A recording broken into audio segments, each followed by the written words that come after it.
Welcome, everyone. Ready to dive into To Kill a Mockingbird.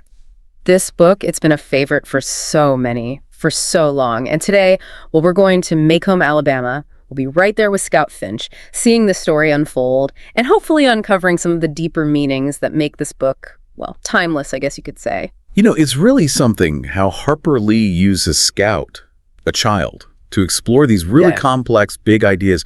Racial injustice, prejudice, moral growth, it's all there, but seen through these innocent eyes.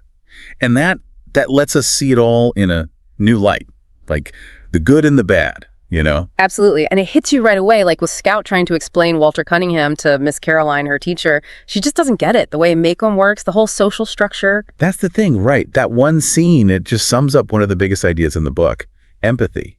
Seeing things from another person's perspective. It's something Atticus is always telling Scout. Walk in their shoes, understand before you judge. You see it again and again with Boo Radley, with Tom Robinson's trial, and Boo Radley, let's talk about that.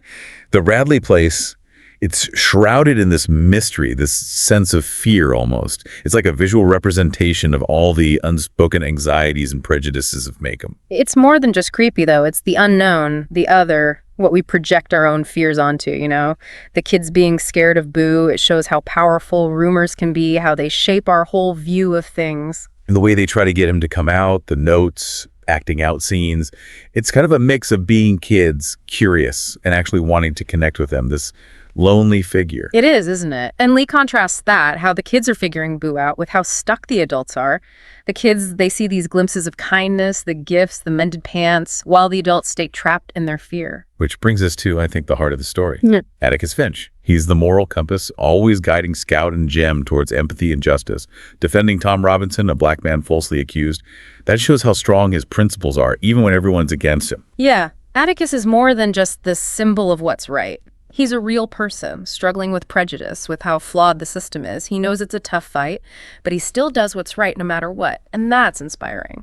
That courage, you see it outside the courtroom, too. Remember when he faces the rabid dog, Tim Johnson? It's like foreshadowing how he'll stand up for Tom Robinson, but it also shows something deeper. It does. Atticus, he faces danger head-on, but not because he's reckless. It's responsibility, protecting his community. He doesn't hesitate. Even when everyone else is frozen with fear, there's this quiet strength to him. And Lee, she connects those external battles with internal ones, too. Mrs. Dubose, fighting her morphine addiction, she might seem like a small character, but she's got this different kind of courage. Exactly, Mrs. Dubose. Yeah, she has her flaws, her prejudices even, but she fights that addiction with everything she's got. Atticus, he sees that as real strength. He uses her to teach his kids about facing their own demons, which, you know, is kind of like his fight against racism. It's like Lee saying there are all kinds of courage, and sometimes the hardest battles are inside us. And speaking of internal struggles, the trial, it changes Jem. He sees how unfair the world can be, how much prejudice there is. It shakes his idealism. It's heartbreaking seeing Jem react to that verdict. He loses some of his innocence, realizes the world isn't always fair, and from there, well, he has to figure out how to make sense of it all, how to hold on to his beliefs in this complicated world. But there are good things too, moments of hope. Like when Jem and Scout go to Calpurnia's church, they see a different side of Macomb, and they understand Calpurnia so much better. That church scene, it's important. The kids see segregation, how real it is, but they also see how strong Macomb's black community is, how much life there is. Calpurnia, she's navigating these two worlds, changing how she talks depending on where she is. Yeah. It makes you think about how black people had to adapt, be aware all the time. And then you have Mr. Raymond choosing to live with a black woman, pretending to be drunk so people have an explanation for him. It's interesting how he puts on this act. It shows how hypocritical Macomb is, how people twist things to fit their prejudices. He's afraid of what they'll do if he's different, so he hides behind this fake drinking problem. He's shielding himself, making himself less threatening to the white community. Exactly. But even with all this going on, Atticus is there, steady, trying to explain the trial to his kids. He believes things can change. That seed has been planted. But Macomb, maybe even the whole country, has a long way to go in facing its own prejudice. It makes you think about how progress isn't always easy or fast. Even when people try to do good, there are huge obstacles. But there's hope in how the kids are understanding things more, seeing how complicated the world really is. And maybe that's what Lee wants us to take away at this point in the story, seeing both the struggle and the possibility of change. The kids, they're learning, growing, just like we are as readers. We're figuring out justice, empathy, what it means to be human. And speaking of figuring things out, Boo Radley, he's still a mystery. We've seen his kindness, but we don't know why he does it. What's his story? That's something we'll explore as we keep going with To Kill a Mockingbird. You know, it's funny, we're talking about Maycomb, but the woman who created it, Harper Lee, her life is all over this book. Yeah, I've always wondered about that. Maycomb, it feels so real, so specific. It makes you think, how much of that came from her own life? Well, think about this. She grew up in Monroeville, Alabama. Small southern town, sound familiar? Very much like Maycomb. Jim Crow South, all those social rules, racial tensions. That's what she lived, and that's what's in the book. So it's not just a story, it's her experience, her seeing firsthand how prejudice worked, how deep it went. Exactly, and there's more. Her father, Amasa Coleman Lee, he was a lawyer, just like Atticus. He even defended 2 black men accused of murder. Sounds a lot like Tom Robinson's trial, doesn't it? Wow, so that injustice, that's right there in the book, coming from real life. It makes you think, how much did those experiences, that prejudice, how much did it shape Lee's whole view of the world? How much did it drive her to write about social justice? I think it's a huge part of it. Her father, like Atticus, he was known for being honest, for fighting for what's right, even when everyone else disagreed. It's like Lee took these real people and made them into these timeless characters, the kind that stay with you no matter when you read the book. It makes you wonder about Scout, too. Her voice, so innocent, but she's also really observant. It's always felt so real to me. And that's what makes her such a good guide for us through this whole complicated world. We start out naive, just like her, but as she sees how prejudice works, we do too. She's like, I don't know, a moral compass, always questioning, watching, and changing as she learns, just like the reader. That's a good way to put it. And you know, a lot of people who study literature, they think Scout is basically Harper Lee. Tomboy, loves to read, always looking for adventure. Both had lawyer fathers and close relationships with black caregivers. Those figures, they really shape how you see race, how society works. So, To Kill a Mockingbird, it's almost like a coming-of-age story, but based on Lee's own life, even if it's fiction. In a way, yeah. She takes her own experiences, mixes them with her imagination, and creates something that feels personal, but also everyone can relate to it. That's the power of stories. They show us these big social problems, but they also make us feel something. But here's something I've never understood. Why did Lee only write one other book, Go Set a Watchman? To Kill a Mockingbird, it was huge. She could have written so much more. That's the mystery of Harper Lee, right? She hated being famous, didn't give interviews. Some people think maybe she felt too much pressure after that first book. It won a Pulitzer, became a classic instantly. Yeah, I can see that. Having your first book do that well, exciting but also scary, maybe the expectations were just too much. Others think maybe she just said everything she needed to say in To Kill a Mockingbird. Like she put her whole heart into it and there was nothing left. Who knows? Either way, her being so quiet, it just adds to the whole mystery. It makes her words mean even more. That one story that keeps touching people all these years later. And that impact, we can't forget that. To Kill a Mockingbird, it changed American culture.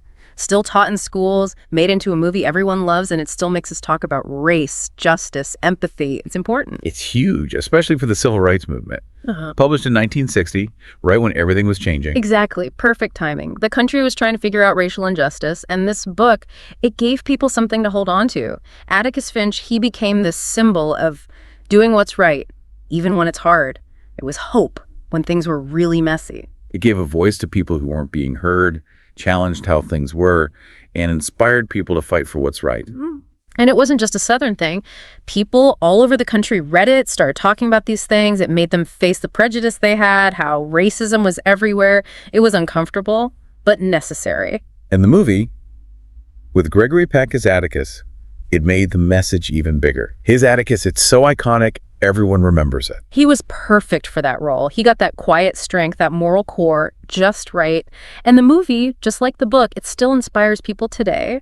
Reminds us that one person can make a difference, can stand up to injustice. But To Kill a Mockingbird, it's had its problems too, right? I remember hearing about it being banned from some schools. Yeah, that's happened, mostly because of the language, the racial slurs, and how honestly it shows racism. Some people think it's too much for kids, that it might actually teach them bad stereotypes. I get that, but wouldn't banning it be like pretending that part of history never happened? Hiding from the truth, even when it's hard? That's what the people who want to keep teaching it say.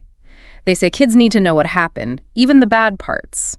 If we face those things, we learn from them, and we can try to make things better. It's about understanding the past, As complicated as it is, not running away from it. Exactly. To Kill a Mockingbird, yeah, it's not perfect, but it makes us think critically, have real conversations about race and justice and empathy. It can help us grow, even if it's uncomfortable sometimes. So it's a book that still makes people argue all these years later, that says something about how powerful it is, how relevant it still is. It definitely does. And you asked earlier about walking in Boo Radley's shoes. Let's get back to that. Yeah, I'm still thinking about Boo, why he did what he did, what his life was like. He's such a mystery. To understand Boo, we have to think about how alone he was, how Maycomb treated him, labeled him as different. The rumors, the gossip, they made him into this scary figure. That's all people saw. At first, we see him like the kids do, this monster hiding in the shadows. But as the story goes on, we see little bits of his kindness. Those little bits, they're important. They make you realize maybe he's not what everyone says he is. Maybe there's more to him. Those gifts, the pants, they show there's something good there, something that goes against what the town believes. And then the attack, Bob Ewell. Boo comes out of nowhere, saves Jem and Scout. It changes everything. Totally flips it around. The scary guy becomes the hero, makes us rethink everything. Lee's telling us don't judge a book by its cover. Look closer, see the good in people, even if they're different. But I still wonder, why did he protect those kids so fiercely? What made him do it? It's the big question, isn't it? Lee doesn't tell us directly, but there are hints. His own past, how his family basically locked him away for a mistake he made when he was young. Maybe he saw himself in the kids. He saw how innocent they were, how easily they could get hurt. And he had to protect them from the world. Could be. Maybe he saw his own lost childhood in them, wanted them to have the happiness he didn't. Or maybe he felt guilty, like he couldn't protect himself, so he had to protect others. And there's also just the need to connect with someone. Boo, he was isolated, but he was watching the kids, almost like he was their guardian angel, even if they didn't know it. That's a nice way to think about it. Maybe saving them, it was because of that connection, even if it was unspoken. He cared about them, and he had to help. And I think Atticus understood that, at least a little. The way he wanted to keep Boo's privacy safe, even though he was a hero, it shows how much he understood people. Atticus, he had this wisdom. He knew the law wasn't always enough. Sometimes you need compassion. Putting Boo on trial, it would hurt him more than it helped anyone. And that last scene, Scout walking Boo home, seeing the world through his eyes, it's beautiful. It's like she finally gets it. She understands him. It shows us that everyone has their own story, their own struggles. Sometimes you have to see things from their side to really understand them, to see that they're human too. And that's what makes To Kill a Mockingbird so important, I think. It makes us look at our own prejudices, try to understand each other, and remember that good things, courage, compassion, they can come from anywhere. It reminds us that there's always more to learn, more to see. Even in a world that's full of bad stuff, there's good too. Small acts of kindness, they can change everything, and they stay with you long after the story's over. So we've talked a lot about Maycomb, how race and prejudice worked there, how Scout and Jem grew up and learned. But there's one person we still don't really know. Boo Radley. Yeah, Boo, he's interesting, Reddy. He's kind of a symbol for how we misunderstand people, how we label them as outsiders, how fear and gossip can take over. But then he also becomes the symbol of bravery, kindness, protecting people from the shadows.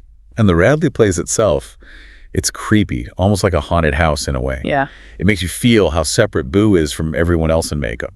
It's not an accident, that description. It's like society builds these walls, real ones, and in our minds, between normal and different. The house, it becomes what the town is scared of, everything they don't get about Boo, made into a physical thing. And the kids, at first, they're terrified of him. They believe all those crazy rumors he's like a monster to them. But then, little by little, you see them starting to question that. Those little moments, that's when empathy starts, right? When you realize there's more to someone than the stories you've heard. The gifts, the pants, they show there's something good in Boo, something the town doesn't see. And then, that attack, Bob Ewell, Boo comes out of nowhere, saves Jem and Scout. It's like everything you thought was flipped upside down. Exactly. The bad guy becomes the hero. Lee's saying, look again, don't trust what you've always been told. See the good in people, even if they're different, even if they scare you. It makes sense, but I still can't help but wonder, why did Boo risk everything to save those kids? What was going on in his head? It's a question that stays with you, yeah. Lee doesn't spell it out, but there are clues. His own past, how his family treated him, locked him away for something he did when he was young. So maybe he connected with them, saw himself in them a little. They were innocent, could get hurt easily, and he felt like he had to protect them. Maybe. Maybe he wished he had that kind of childhood, that freedom, and he wanted them to have it. Or maybe it was guilt, like he couldn't protect himself, so he had to protect others instead. And there's that human connection, too. He was all alone, but he watched those kids like a guardian angel. A bond formed, even though they didn't know it at first. That's a good point. Maybe saving them, it was that bond, a pure act of love and wanting to keep them safe, even though he barely knew them. In Atticus, I think he understood that, somehow.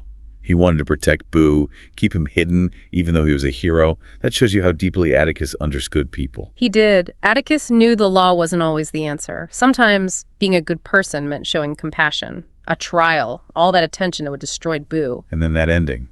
Scout walking Boo home, seeing things from his point of view. Yeah. It's so moving she finally understands him. It shows us everyone has their own story, their own pain. We have to try to see things through their eyes, to really get them, to see their humanity. And that's what stays with you from To Kill a Mockingbird.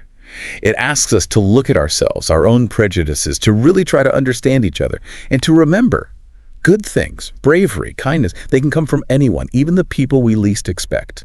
It's a reminder to keep learning, keep looking deeper. Even when the world seems bad, there's still good in it. Those little acts of kindness, they matter, they can change lives, and you never forget them even when the story's over.